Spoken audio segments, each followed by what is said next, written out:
Se cuenta que estuvieron en contacto con Jesús durante el drama de sus últimas horas en la tierra. El cáliz utilizado en la última cena. El velo que enjugó su rostro. Clavos de hierro que atravesaron su carne. Fragmentos de una cruz de madera. Una corona de espinas. Un tosco letrero. La punta de una lanza. Una mortaja. Para los creyentes, objetos con poderes milagrosos. Para la Iglesia Católica, materia de fe. El Hijo de Dios murió en la cruz y los instrumentos de su tortura y muerte se han convertido en instrumentos de salvación para el mundo. Restos materiales de la ejecución más infame de la historia. Pruebas forenses que relatan la muerte de un Mesías. Para los creyentes irradian un misterio impenetrable. Esas imágenes, inexplicables hoy, lo eran aún más hace 400 o 1000 años. Poseen un poder imposible de describir. Hay un gran número de casos en los que las reliquias fueron llevadas al combate como talismanes para ganar la batalla. A algunos se les atribuye milagros, a otros el posible origen de desastres. Ahora las reliquias de la pasión de Jesucristo cuentan sus historias.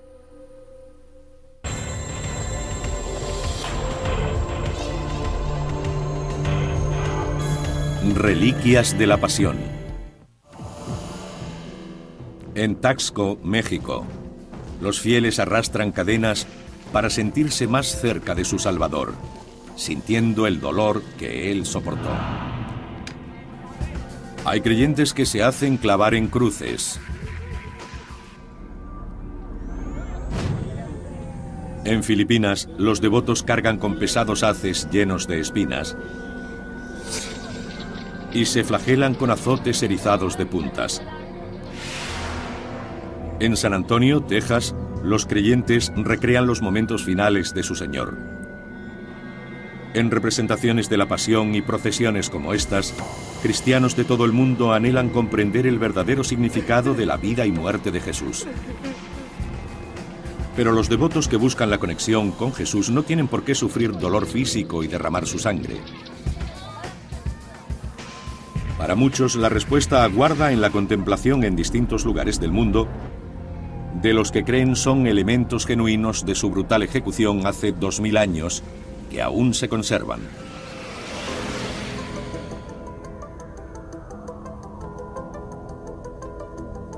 La Basílica de la Santa Cruz en Jerusalén, de Roma, se remonta al siglo IV. Guarda cientos de reliquias, una de las mayores colecciones del mundo.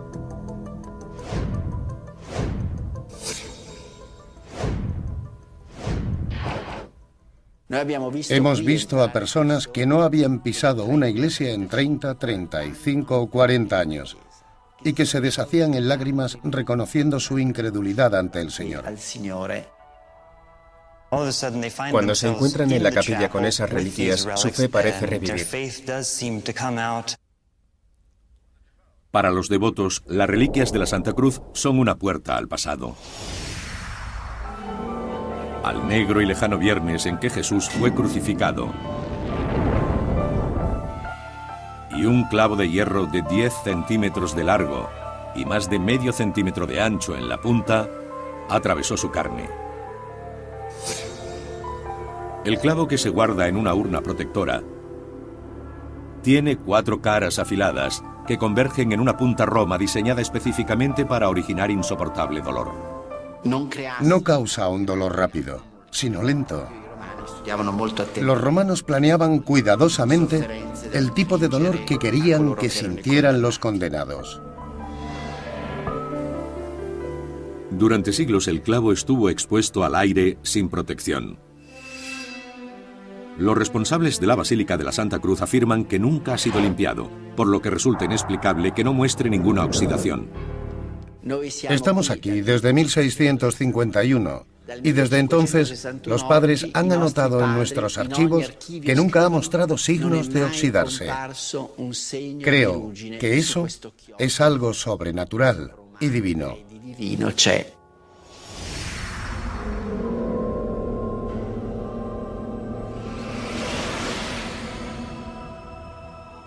También en la Basílica de la Santa Cruz se encuentran estos fragmentos de madera protegidos por una caja con forma de cruz y que se dicen procedentes de la cruz en la que Jesucristo murió.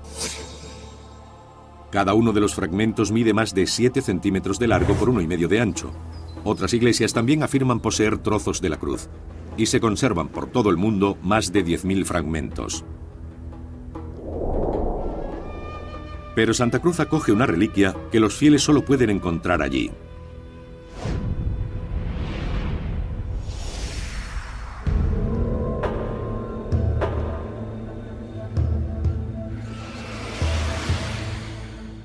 Una tabla de madera de nogal que se cree es el Titulus Crucis, clavado en la cruz de Jesús para mofarse de él mientras sufría.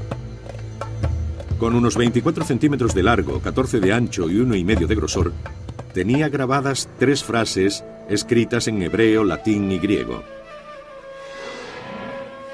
Aún conserva restos de la frase Jesús de Nazaret, Rey de los Judíos. Como todas las reliquias de madera de Santa Cruz, el Titulus ha sufrido importante desgaste con el paso de los siglos.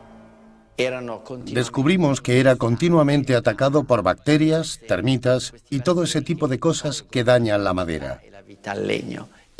Acudimos a una serie de expertos y científicos que nos recomendaron controlar las reliquias durante un año para conocer las condiciones reales. En 2005, los responsables de Santa Cruz cerraron la basílica al público y limpiaron las reliquias. Con la recomendación de expertos científicos y la aprobación del Vaticano, las sellaron herméticamente entre cristales. Solo un grupo de expertos tiene permiso para abrirlas una vez al año y comprobar las condiciones de las reliquias. De otro modo, no tendría ningún sentido abrirlas, ya que el propósito es protegerlas del polvo o de cualquier tipo de ataque a la madera. Cómo llegaron estas reliquias a Santa Cruz es una historia no menos milagrosa que los propios objetos. Desde el momento de la crucifixión de Jesús, sus seguidores salvaguardaron las reliquias en Jerusalén. En torno al siglo III, Roma llevaba a cabo una brutal campaña de persecución contra los primeros cristianos. Una de las muchas formas en que el imperio intentó destruir su fe fue confiscando sus reliquias. Las legiones romanas se enfrentaban a una fuerte oposición promovida por el celo de la fe. Las reliquias siempre han sido muy importantes para la gente que las ocultaba y estaba dispuesta a morir por protegerlas. Los cristianos sacaron las reliquias de Tierra Santa al abrigo de la noche. Las reliquias y la joven religión de la que surgieron estaban en la clandestinidad. Pero los acontecimientos dieron un giro colosal en el año 312, cuando el emperador romano Constantino abrazó el cristianismo. En su edicto de Milán del año 313, Constantino puso fin a la persecución de los cristianos, decretando también que se buscaran las reliquias de María, Jesús y los apóstoles para ser llevadas a Roma, que él había convertido en metrópolis cristiana.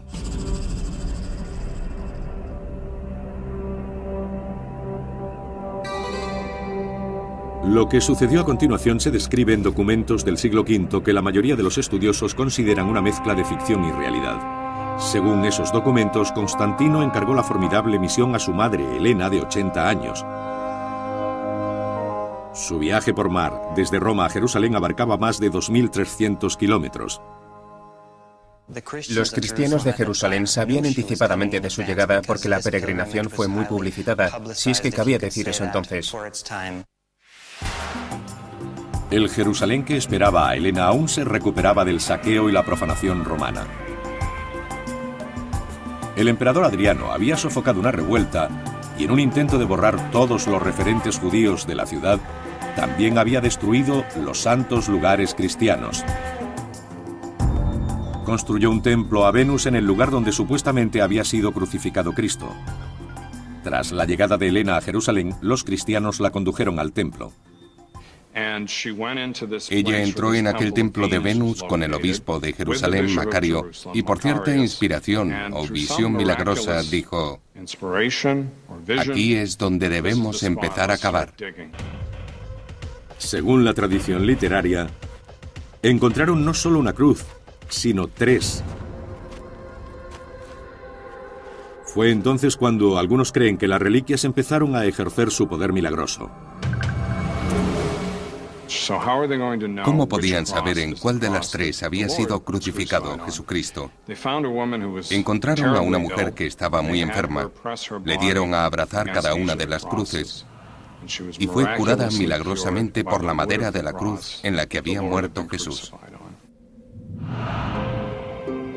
Helena, según cuenta la historia, dividió la cruz en varias partes para que fueran distribuidas entre diferentes iglesias del imperio de Constantino. Su siguiente objetivo era localizar los clavos de la crucifixión.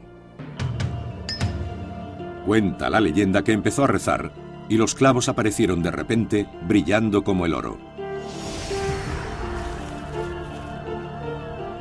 Para los cristianos, los clavos eran la más sagrada de todas las reliquias, ya que habían atravesado la carne del Salvador.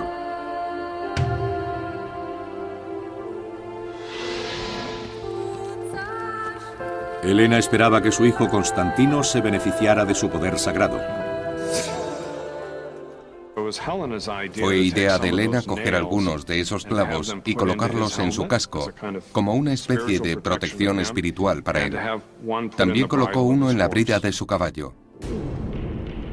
Muchos jefes militares siguieron el ejemplo de Constantino, buscando aprovechar el supuesto poder de las reliquias.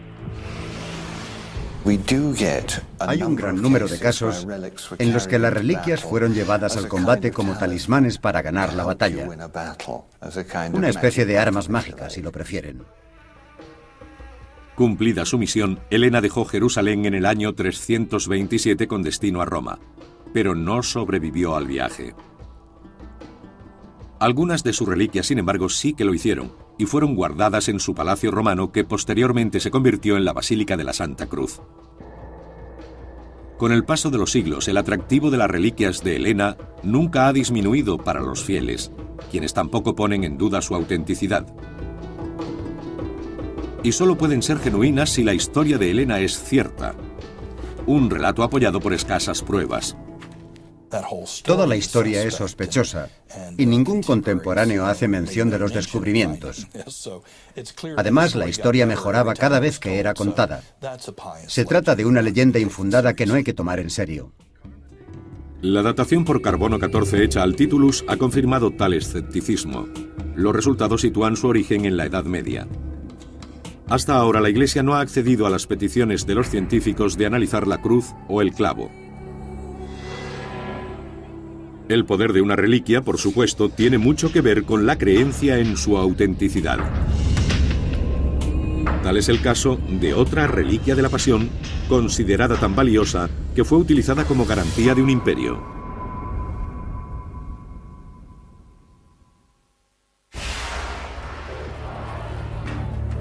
Y tejiendo una corona de espinas, se la pusieron sobre la cabeza, y en la mano una caña. Y doblando ante él la rodilla, se burlaban diciendo: Salve, Rey de los judíos. Hay 3 evangelios, el de Mateo, el de Marcos y el de Juan, por ese orden, que hablan de la crucifixión y todos coinciden en ciertos aspectos. Pero mencionan concretamente que los soldados hacen burla y escarnio de Jesús y que encontraron algún tipo de arbusto con espinas e hicieron una corona o casco que le colocaron en la cabeza.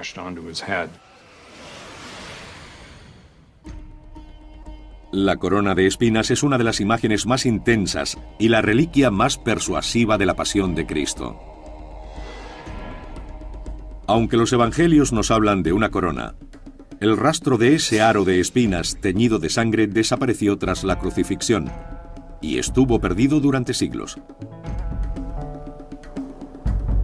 Pero en el año 570 se encuentra una pista de su paradero. En Jerusalén, un peregrino llamado Antonino de Piacenza confirmaba su existencia. Sostenía que la iglesia del Monte Sión en Jerusalén poseía un objeto al que llamaban corona de espinas y que la gente acudía a venerarla como tal reliquia. Según escribió San Gregorio de Tours en esa misma época, las espinas de la corona seguían siendo verdes y su color se renovaba milagrosamente cada día. Para los fieles, el poder milagroso envolvía a la corona más de medio milenio después, cuando apareció en Constantinopla. Pero las espinas habían sido arrancadas. Al haber entrado en contacto con la cabeza y la sangre de Cristo, se consideraban tan sagradas que se convirtieron en reliquias individuales y pasaron de un monarca a otro. Esta dispersión de reliquias o de parte de ellas no era inusual en el mundo cristiano. Todo ello coincide con lo que los cristianos hicieron con los cuerpos de los santos y los mártires a quienes desmembraron, algo que ahora nos parece terrible y espeluznante, pero ellos solían coger trozos de las reliquias y los repartían para que toda la comunidad cristiana compartiera su divina presencia.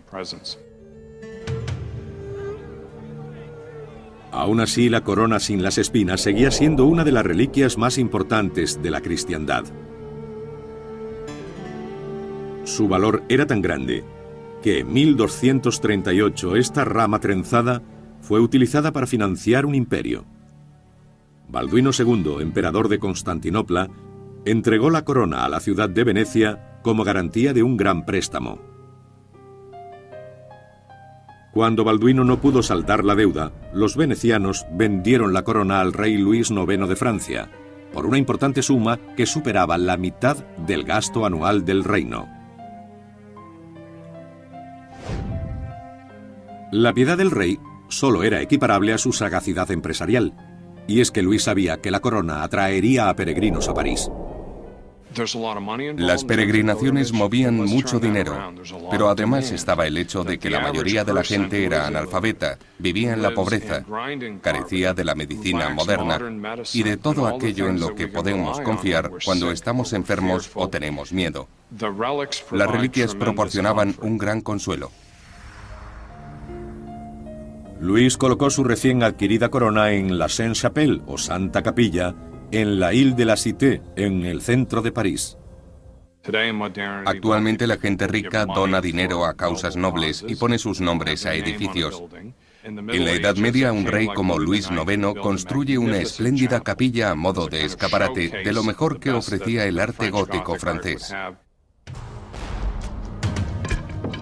Durante la Revolución Francesa, la corona de espinas fue sacada de la Sainte-Chapelle como medida de prevención y guardada en secreto en la Biblioteca Nacional. En 1806 fue depositada en la Catedral de Notre Dame, donde aún se conserva. En 1908 unos científicos examinaron la corona. Determinaron que estaba hecha de un arbusto llamado Ziziphus spina Christi, muy extendido en Israel.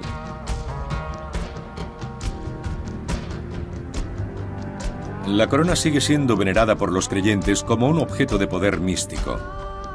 Pero hay otra reliquia de la Pasión con atribución aún mayor de poder milagroso.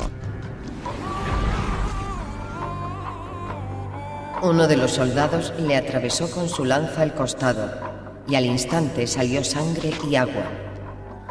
El que lo vio da testimonio, y su testimonio es verdadero. Él sabe que dice verdad para que vosotros creáis. Muchos creyeron que la lanza había sobrevivido a los siglos para convertirse en apreciado talismán del primer, segundo y tercer Reich alemán. La leyenda de la lanza cuenta que quien la posea y entienda su poder tendrá el destino de la humanidad en sus manos, para el bien o para el mal.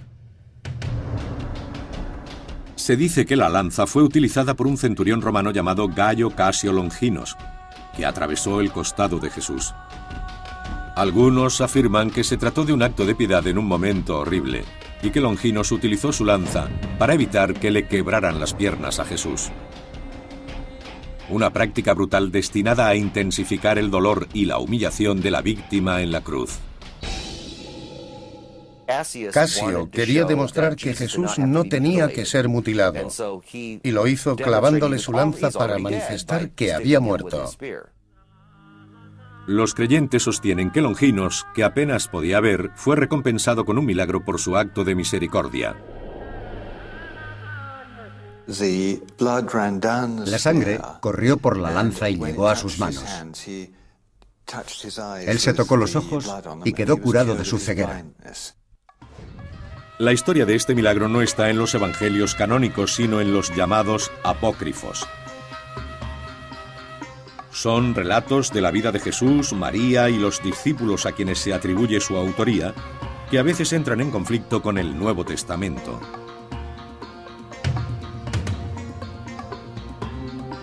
Como otras reliquias de la Pasión, la lanza reapareció con el emperador Constantino. Algunos documentos históricos sugieren que alrededor del año 330 afirmó estar en posesión de la lanza y decidió darle una aplicación bastante inusual.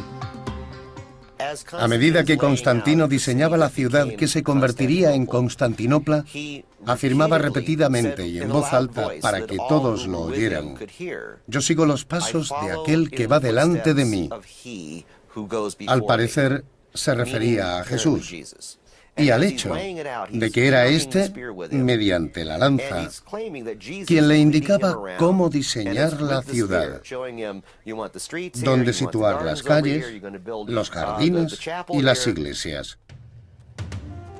Cuenta la leyenda que la lanza pasó de las manos de Constantino a Carlomagno, fundador de Francia y Alemania. Actualmente existen 4 lanzas con antecedentes que sugieren que podría haberse tratado de la de Constantino y Carlomagno.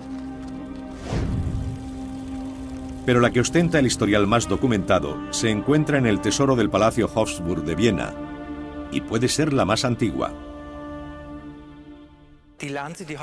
La lanza que se encuentra en el tesoro ha sido transmitida desde el siglo X como parte de las insignias del Sacro Imperio Romano. Y prácticamente todo emperador importante la ha tenido en sus manos.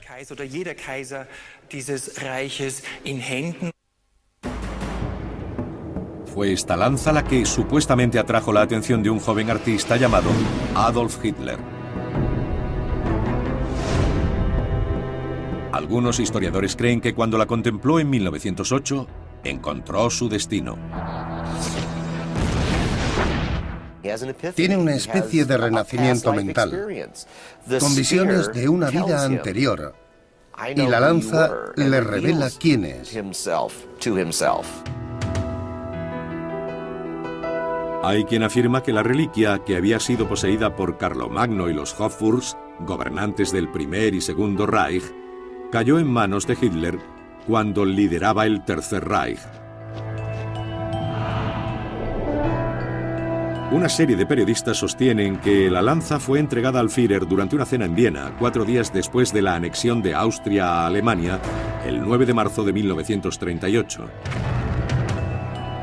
Tras la caída del Tercer Reich, la lanza permaneció en el Palacio de Viena. ¿Pero es una reliquia auténtica?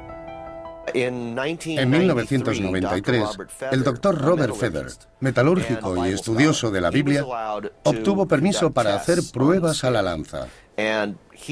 Concluyó que había sido forjada entre los siglos VI y VII. Por supuesto que esta sea la lanza que atravesó a Jesús es algo secundario. Su innegable poder reside en la creencia que millones de personas le han otorgado a lo largo de los siglos.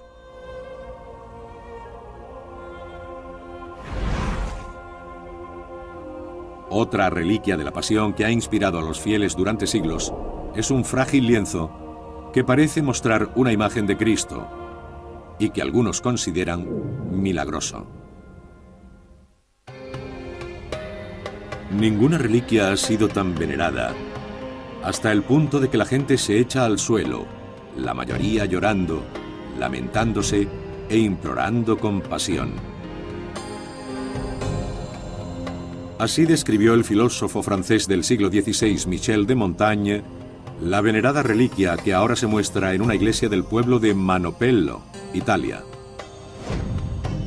El paño de la Verónica es un trozo de tela de 17 por 24 centímetros que muestra el rostro de Jesús,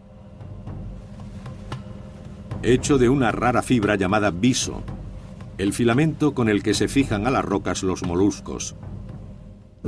Se trata de un tejido muy antiguo y preciado que se encuentra en las tumbas de faraones. Es una reliquia fundamental. No solo es la madre de las imágenes, sino también la madre de las reliquias. Cuando llegan los devotos peregrinos, se ponen de rodillas y empiezan a subir las escaleras que llevan a la cripta donde se exhibe la sagrada imagen. Se detienen en cada escalón para rezar.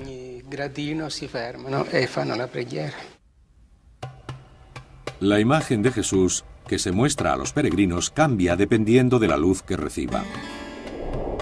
Una expresión pensativa se convierte en una sutil sonrisa. Los fieles creen que este singular retrato es el resultado de un milagro. Un milagro que se produjo cuando Jesús caminaba hacia el Calvario. Según los apócrifos, se encontró con una piadosa mujer llamada Verónica. Sigue a Jesús por la vía dolorosa.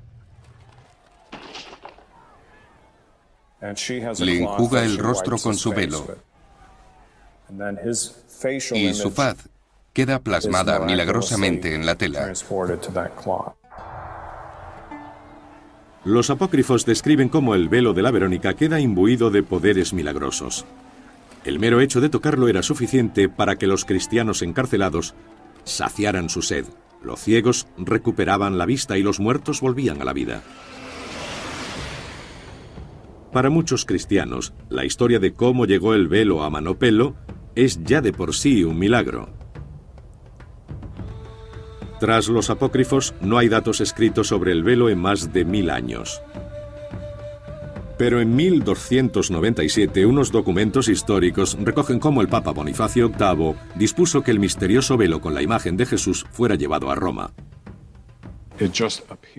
Aparece como por arte de magia 1000 años después, y cuando sucede algo así, uno no puede dejar de cuestionarse una serie de interrogantes históricos.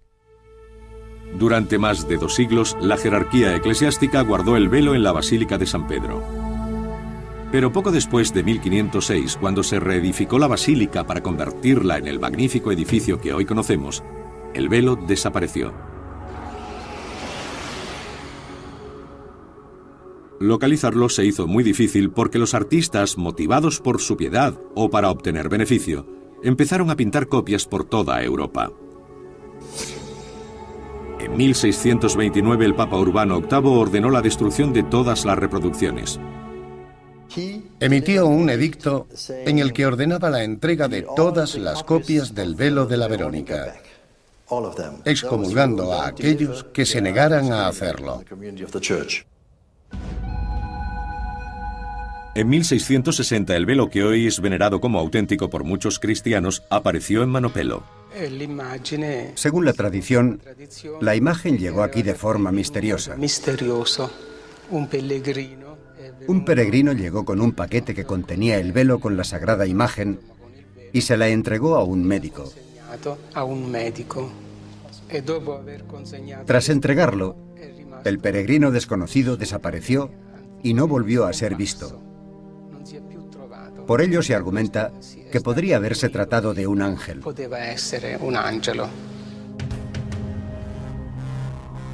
Para quienes creen en las tradiciones que rodean al velo, contemplarlo es como mirar a Cristo a los ojos. Para facilitar su contemplación, la reliquia cuenta con iluminación delantera y trasera regulable.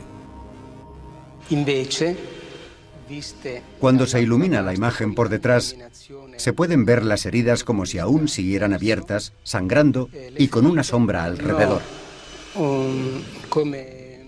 Pero si la imagen está iluminada desde otro ángulo, las heridas son algo menores y tienen pequeñas postillas. La imagen muestra diferentes expresiones y no parece haber sido pintada por una mano humana. Mientras muchos coinciden con el padre Cucinelli, Muchos otros atribuyen la doble personalidad de la imagen a la maestría del pintor. Sor Blandina Pascalis Schlomer, monja trapense, cree fervientemente en la autenticidad del velo, tanto que obtuvo permiso para trasladarse de su Alemania natal a Italia para estar más cerca de él. Intentando probar la autenticidad del velo, Sor Blandina se ha dedicado a compararlo con otras supuestas imágenes de Jesús. La más importante es la que llevó a cabo con el venerado sudario de Turín, que, como el velo, se cree que no es una pintura, sino una imagen milagrosamente fijada por contacto directo con el propio Jesús. No paro de encontrar nuevos puntos de referencia, líneas alrededor de las arrugas con forma de riñón. Formas muy extrañas que aparecen en las dos imágenes.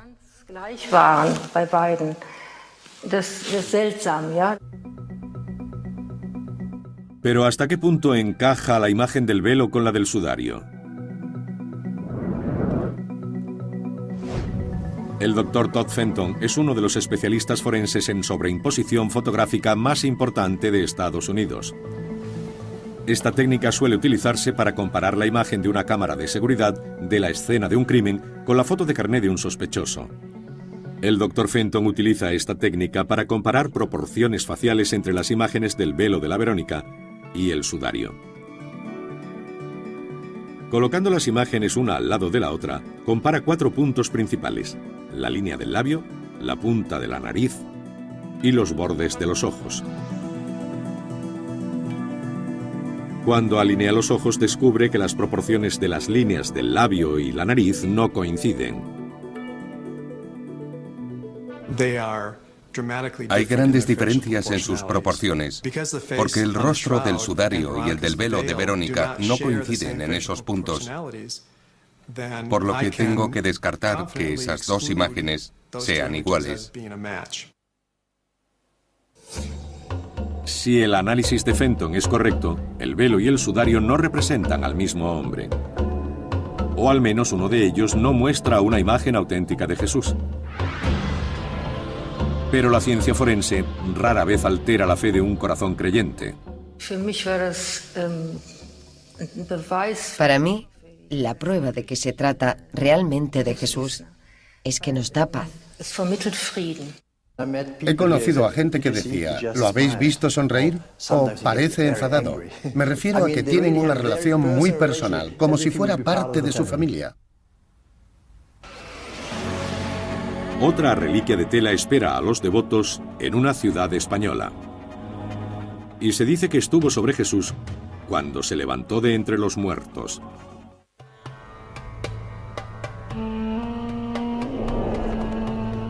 Vio las vendas en el suelo y el sudario que cubrió su cabeza no junto a las vendas, sino plegado en un lugar aparte. Entonces entró también el otro discípulo, y vio y creyó, pues hasta entonces no habían comprendido que según la Escritura Jesús debía resucitar de entre los muertos. La tela de lino a la que hace referencia el Evangelio es la mortaja que envolvía el cuerpo de Jesús. La síndone de Turín es considerada por muchos como esa mortaja. Pero existe otro lienzo más pequeño, que se supone cubría la cabeza de Jesús, según una antigua práctica judía, llamado sudario.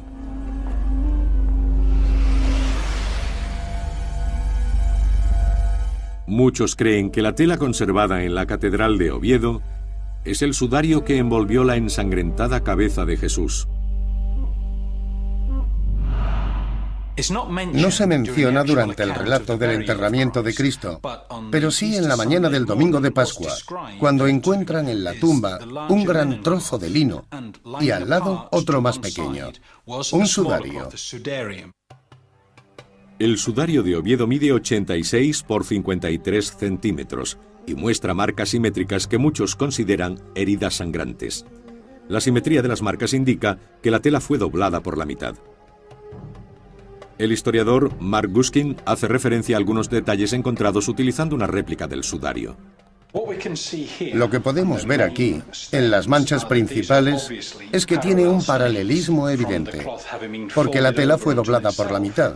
Esta zona correspondería a la barba, la boca y la nariz, con el líquido que sale a través de ellas.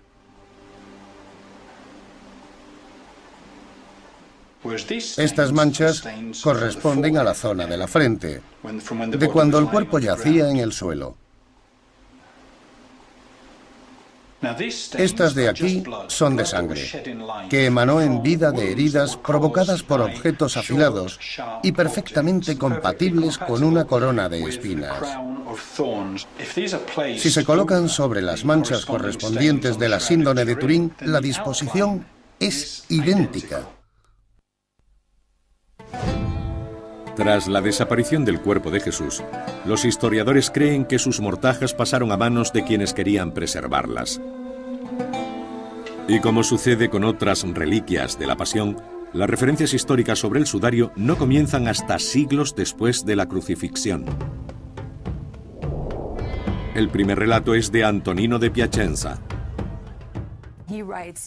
En el 570, escribe que el sudario estaba guardado en una cueva próxima al monasterio de San Marcos, cerca de Jerusalén, y que las mujeres religiosas que vivían en aquella cueva tenían como único propósito proteger el sudario. La relación exacta entre el sudario y la mortaja ha intrigado a los investigadores durante siglos. Se cree que el sudario fue colocado primero sobre el rostro de Jesús. Luego fue reemplazado por la mortaja en la tumba. Tras un estudio realizado en 1998, los investigadores llegaron a la conclusión de que ambos están manchados de sangre del tipo AB, muy común entre las personas de Oriente Próximo. Otros investigadores han establecido la coincidencia entre las manchas de sangre de las dos telas. Se dice que las manchas frontales de la de Oviedo tienen 70 puntos de coincidencia con las de Turín, mientras que las traseras solo tienen 50. Todo aquel que haya visto las manchas de sangre de ambas telas llega a la conclusión, y es una conclusión científica, de que no se trata de una ilusión. Cualquiera que fuese el uso de estas telas y sobre quién fueron colocadas, se trata del mismo cuerpo. Aunque para los creyentes ambas han estado siempre relacionadas, las dos reliquias fueron separadas hace mucho tiempo. Los expertos aventuran que el sudario de Oviedo podría haber sido sacado de Jerusalén durante una invasión en el siglo VII. En el año 614, el ejército persa, al mando del rey Cosroes II, invadió Palestina y Jerusalén. La gente huyó llevándose todo lo que tenía, no solo las reliquias, que eran muy importantes, sino también sus pertenencias personales. Según los relatos históricos, los portadores del sudario tardaron décadas en llevarlo a través de un Mediterráneo en guerra hasta España. Desde entonces permanece en la Catedral de Oviedo.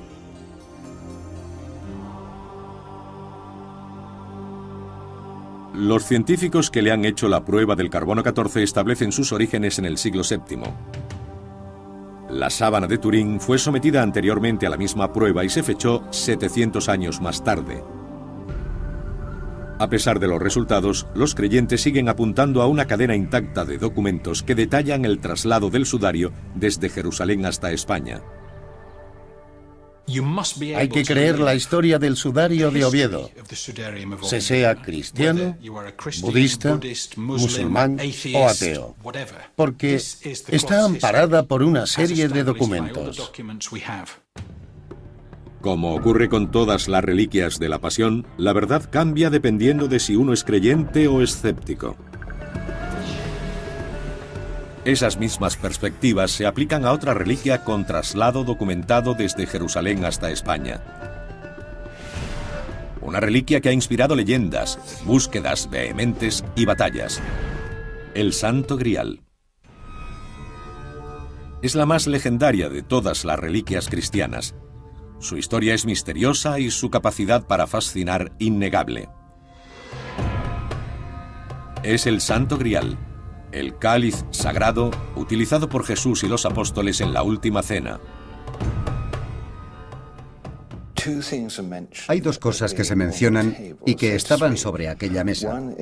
Una es la copa y la otra es el plato del que comieron. Posteriormente, la copa empezó a ser conocida como el cáliz.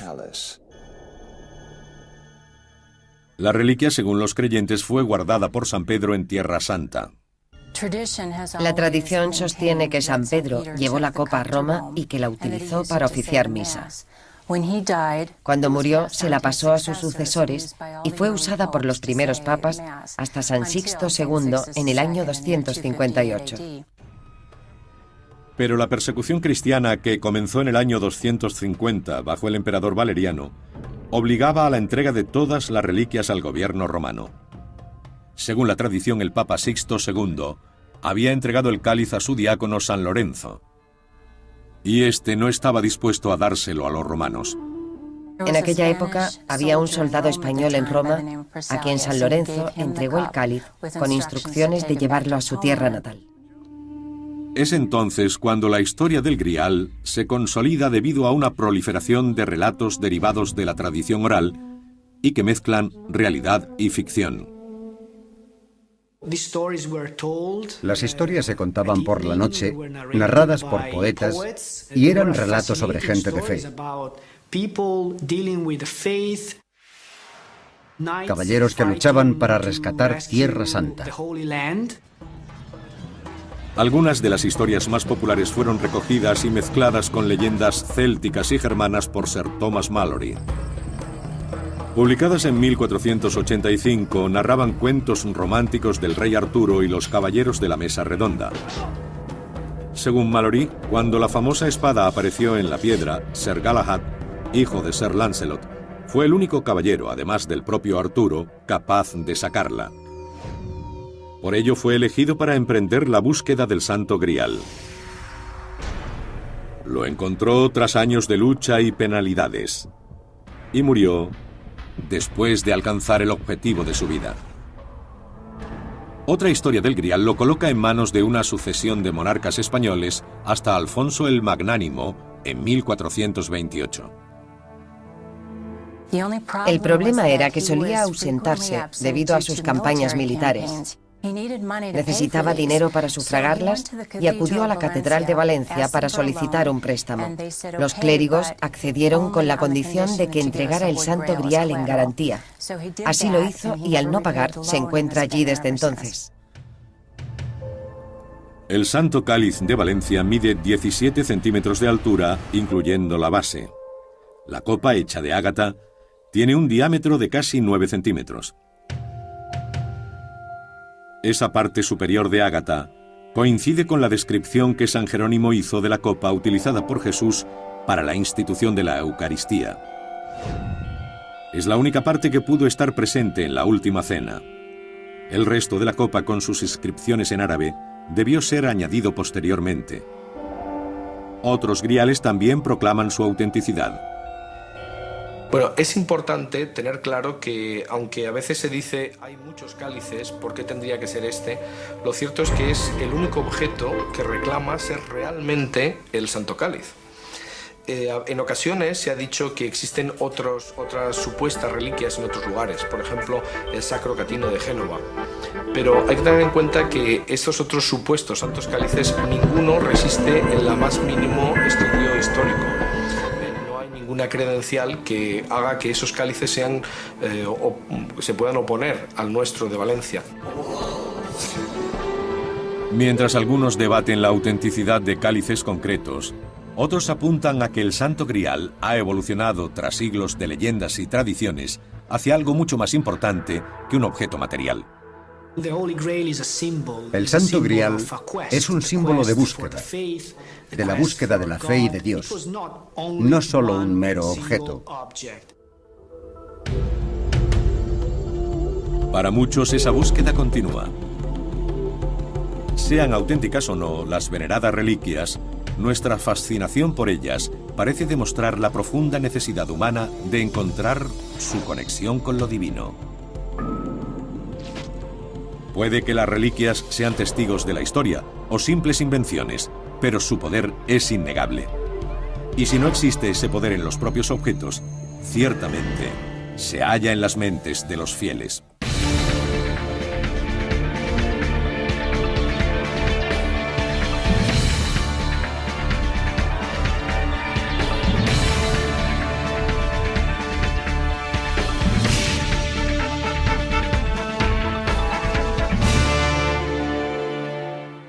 De desastres. Ahora las reliquias de la pasión de Jesucristo cuentan sus historias.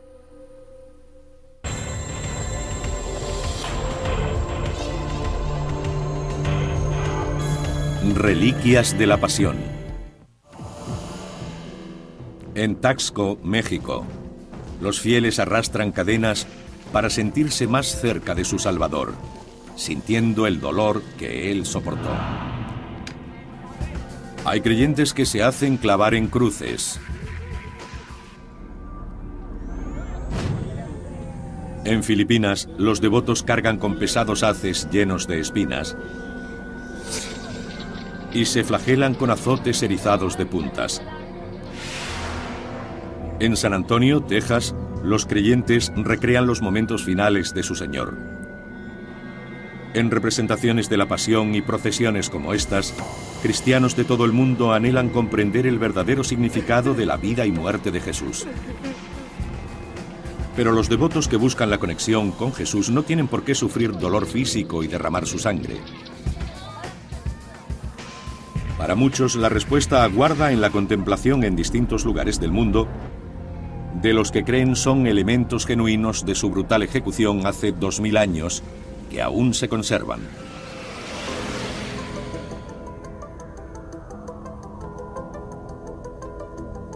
La Basílica de la Santa Cruz en Jerusalén, de Roma, oxidación. Estamos aquí desde 1651 y desde entonces los padres han anotado en nuestros archivos que nunca ha mostrado signos de oxidarse. Creo que eso es algo sobrenatural y divino.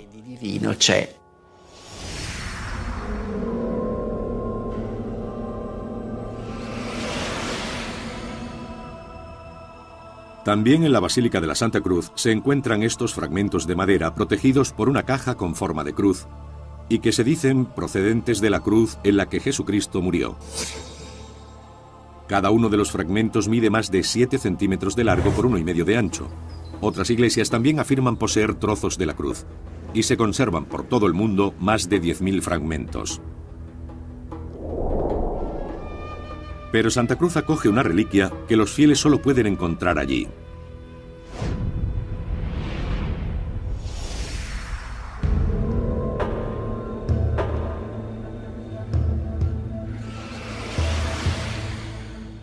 Una tabla de madera de nogal que se cree es el Titulus Crucis, clavado en la cruz de Jesús para mofarse de él mientras sufría.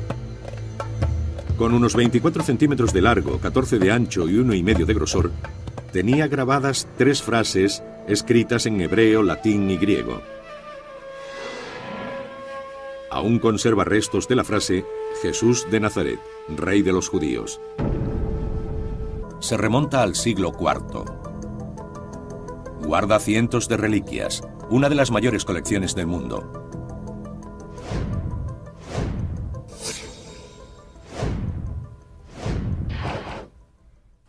Hemos visto a personas que no habían pisado una iglesia en 30, 35 o 40 años y que se deshacían en lágrimas reconociendo su incredulidad ante el Señor. Cuando se encuentran en la capilla con esas reliquias, su fe parece revivir. Para los devotos, las reliquias de la Santa Cruz son una puerta al pasado. Al negro y lejano viernes en que Jesús fue crucificado. Y un clavo de hierro de 10 centímetros de largo y más de medio centímetro de ancho en la punta atravesó su carne. El clavo, que se guarda en una urna protectora, tiene 4 caras afiladas que convergen en una punta roma diseñada específicamente para originar insoportable dolor. No causa un dolor rápido, sino lento. Los romanos planeaban cuidadosamente el tipo de dolor que querían que sintieran los condenados. Durante siglos el clavo estuvo expuesto al aire sin protección. Los responsables de la Basílica de la Santa Cruz afirman que nunca ha sido limpiado, por lo que resulta inexplicable que no muestre ninguna... Como todas las reliquias de madera de Santa Cruz, el titulus ha sufrido importante desgaste con el paso de los siglos. Descubrimos que era continuamente atacado por bacterias, termitas y todo ese tipo de cosas que dañan la madera. Acudimos a una serie de expertos y científicos que nos recomendaron controlar las reliquias durante un año para conocer las condiciones reales. En 2005 los responsables de Santa Cruz cerraron la basílica al público y limpiaron las reliquias. Con la recomendación de expertos científicos y la aprobación del Vaticano, las sellaron herméticamente entre cristales. Solo un grupo de expertos tiene permiso para abrirlas una vez al año y comprobar las condiciones de las reliquias. De otro modo, no tendría ningún sentido abrirlas, ya que el propósito es protegerlas del polvo o de cualquier tipo de ataque a la madera. ¿Cómo llegaron estas reliquias a Santa Cruz? Es una historia no menos milagrosa que los propios objetos. Desde el momento de la crucifixión de Jesús, sus seguidores salvaguardaron las reliquias en Jerusalén. En torno al siglo III, Roma llevaba a cabo una brutal campaña de persecución contra los primeros cristianos. Una de las muchas formas en que el imperio intentó destruir su fe fue confiscando sus reliquias. Las legiones romanas se cuenta que estuvieron en contacto con Jesús durante el drama de sus últimas horas en la tierra. El cáliz utilizado en la última cena. El velo que enjugó su rostro. Clavos de hierro que atravesaron su carne. Fragmentos de una cruz de madera. Una corona de espinas. Un tosco letrero. La punta de una lanza. Una mortaja. Para los creyentes, objetos con poderes milagrosos. Para la Iglesia Católica, materia de fe. El Hijo de Dios murió en la cruz, y los instrumentos de su tortura y muerte se han convertido en instrumentos de salvación para el mundo. Restos materiales de la ejecución más infame de la historia. Pruebas forenses que relatan la muerte de un Mesías. Para los creyentes irradian un misterio impenetrable. Esas imágenes, inexplicables hoy, lo eran aún más hace 400 o 1000 años. Poseen un poder imposible de describir. Hay un gran número de casos en los que las reliquias fueron llevadas al combate como talismanes para ganar la batalla. A algunos se les atribuye milagros, a otros el posible origen